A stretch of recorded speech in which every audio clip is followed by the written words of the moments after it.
Thank you for tuning in to the best parenting show on the internet, Post Daily Dose. It's the Post. It's the Post. It's the Post. The Post Daily Dose. It's the Post. It's the Post. It's the Post. The Post Daily Dose. It's the Post. It's the Post. It's the Post. The Post Daily Dose. It's the Post. It's the Post. It's the Post. The Post Daily Dose. It's the Post. It's the Post. It's the Post. The Post Daily Dose. Hey, good evening, Facebook family. Welcome to another episode of Post Daily Dose with me, your trusted parenting advisor, faithful guide and servant on the healing journey. What's my name? Big Papa Brian+Post. Happy freaking fabulous Friday, everyone. You've made it through the week.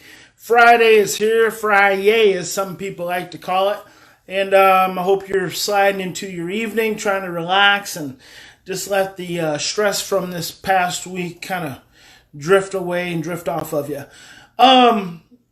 This episode, I'm going to go ahead and put this out here. This episode, sometimes my friend from Colombia pops on and says hello as soon as I go live. It's so funny. Hey, mi amigo, Leonardo. I don't know if Leonardo can actually see me or hear me while I'm on here, so I'm going to just drop that down there. This episode is going to be sponsored by the 8th Great Parenting Show. The 8th Great Parenting Show, like the number 8, because there's been 8 of them. The Great Parenting Shows, 20 professionals, myself being amongst them, is going to launch on Monday, and I will be getting you guys a link in our Facebook page, in our Facebook feed, just as soon as I make sure I have the right one. I'm not sure if I have the right one. Hello there, Mimi. And it's going to be a great educational series that you can participate in and listen to a lot of really good speakers and learn some really good stuff, because I feel like one of the things that we should really be doing during this time is learning, feeding our brains with really good stuff. And it's been kind of nice to get back into the habit of first thing in the morning, I like to not open social media. I like to just watch educational videos or read a book or listen to an audio program and turn on YouTube and look up something I'm interested in. And sometimes I'll do that for the first hour of my day and just feed my brain with really interesting, good stuff. So I wanted to talk to my married post couples this evening because I had a situation come up with a couple earlier this week. I think it was Wednesday, actually, because we set some homework assignments to check in with them next Wednesday. Hello, Rose Baker from Eureka, California. Rose is an amazing individual. But they're a younger couple, and this is not the first time this has happened. So we're getting into doing this virtual coaching thing, of course. And it is not my preference. I do not prefer to spend my time with the families that I serve, talking to them virtually. I prefer to be in person. I enjoy the energy exchange, especially when I've got to be on, and I'm my responsibility is to serve them. So I like to do that. But I'm still pretty perceptive, even when it's virtually, and even talking to someone on the phone. But hello there, Angela. And Angela says, hi to Rose. So we were about 10 minutes, maybe 5 minutes, and the mom, dad there, teenagers popping in and out.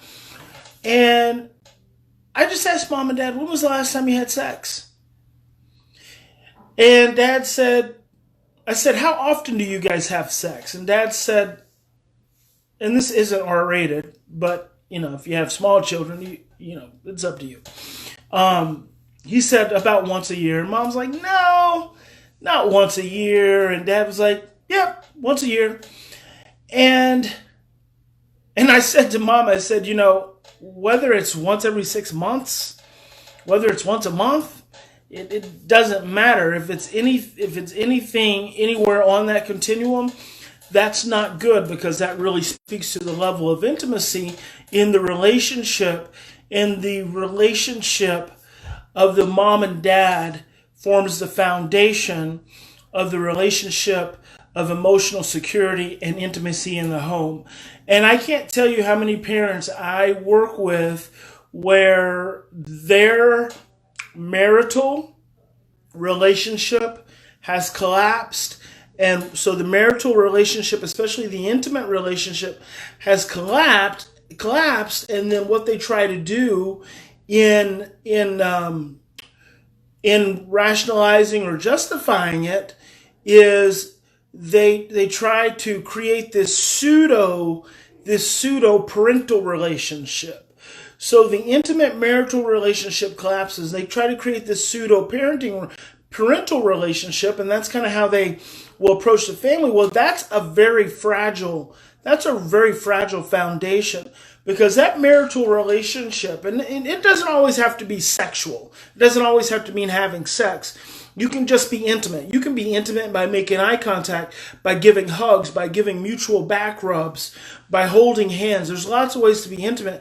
Having sex is not one of them. But let me tell you something. If you're in your 30s and you're not having sex but once a year, that's a problem. And so we try to create this pseudo parental security, and it is not sustainable to really influence the greater emotional dynamics in the home. And I said to Mom and Dad, as I'll say to you, the first thing I want to know, is there any mistrust issues or are there any sexual abuse issues that are making this to where you're only having sex, once a year? And they both said no. And, we've addressed a couple of things in the family. And so I said, okay, well, that's not acceptable. We've got to do better, because your emotional intimacy builds a foundation of stability in all the emotional aspects of the home. And so one of the things we started talking about is, when did this happen, and has it always been this way? And now I'm just kind of sharing with you because I want to give you some things to think about and to hopefully guide you in some ways.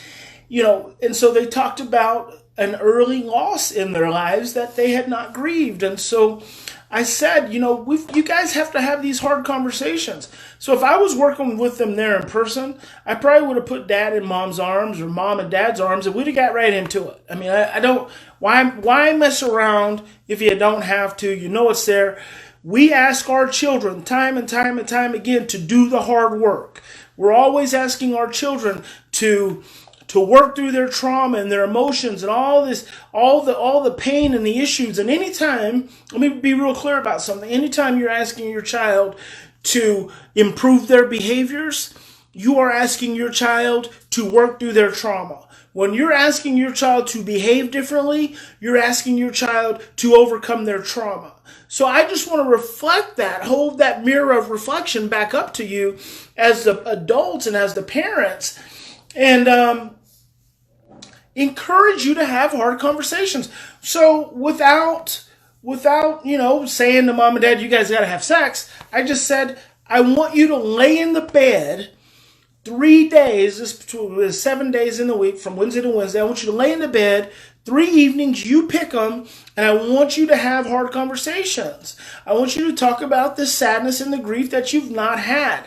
And so, I tell you what, the further, this year has been a really good year for me to understand these trauma dynamics and these trauma relationship nuances even deeper. And let me tell you guys, I'm seeing more and more at the root of so much of this is unexpressed grief. More and more. Unexpressed grief is creating more separation in our relationships in our homes than I think anything else. And you guys, what was it, last week? I told you about the mom. I think I told you about the mom and the teenage daughter and the assignment that I gave the mom. And within 3 days, Mom was having breakthroughs with her daughter. Just by having the hard conversations with the daughter about her early history and giving her daughter a chance to make sense. See, we don't understand our trauma reactions because we've not had anyone to help us express, process, and understand.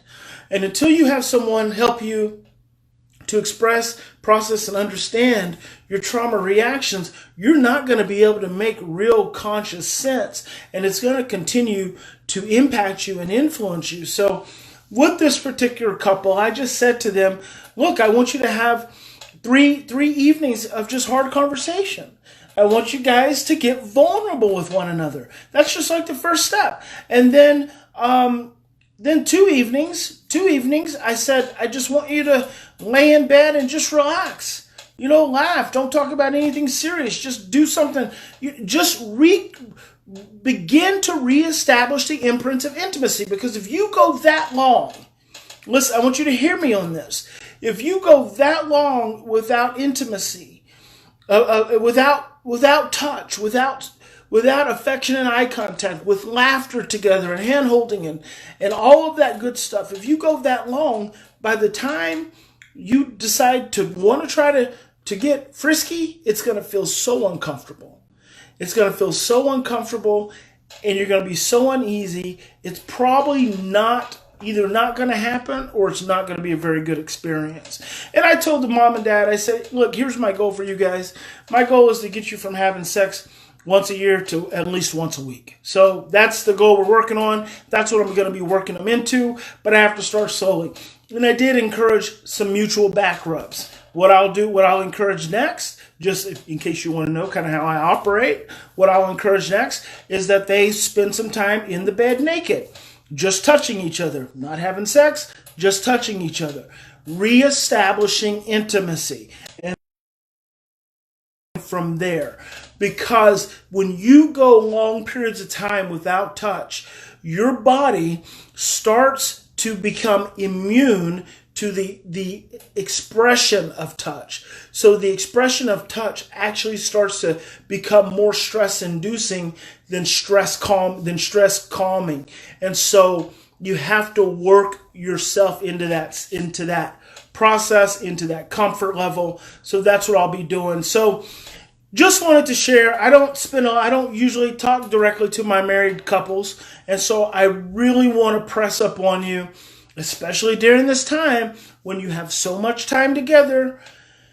Do start making some concerted efforts for intimacy. Get your butts out of the house in the morning or in the evening. Go for a walk, hold hands, and talk, and don't argue. Right? Just at the most basic level. Start reestablishing intimacy in your relationship because it is so important to the foundation of intimacy and emotional connection in your home. And it is definitely important to helping your children work through their trauma. Because if you can't work through your discomfort, how can we expect them to be able to work through theirs? And so for my single parents, I'll talk about this again, the importance of you taking care of yourself, the importance of you doing things that are oxytocin producing, getting massage, getting some touch, having some laughter, spending time with close friends and connections, and getting that support. But primarily, this is for my married couples. So that's all, guys. Happy freaking fabulous Friday. I'm going to relax. I've kind of been grinding pretty hard the last 3 days, and I'm actually kind of tired. But this whole diet, food change thing, and I never look at it as a diet. I never talk about losing weight. I program myself to think about it as releasing, and I got some pounds I need to release. But it's really been jacking with my energy. But it's all good. In any given situation, we always have two choices. We can continue to react from our same blueprints of stress, fear, and overwhelm, or we can stop, we can slow down, take 3 to 10 deep breaths, and choose love. I hope you will choose love as often as possible, and in the moments when you can't, I hope you will return to it. God bless you. Big Papa loves you. Have a fantastic evening, and have a great weekend. We'll see you Monday. Join us live on weekdays at 6:30 Central Time on Facebook at the Post+Institute. Don't forget to get your copy of Brian's best-selling book, From Fear to Love, on promotion. Just pay shipping and handling at www.feartolovebook.com. That's www.feartolovebook.com.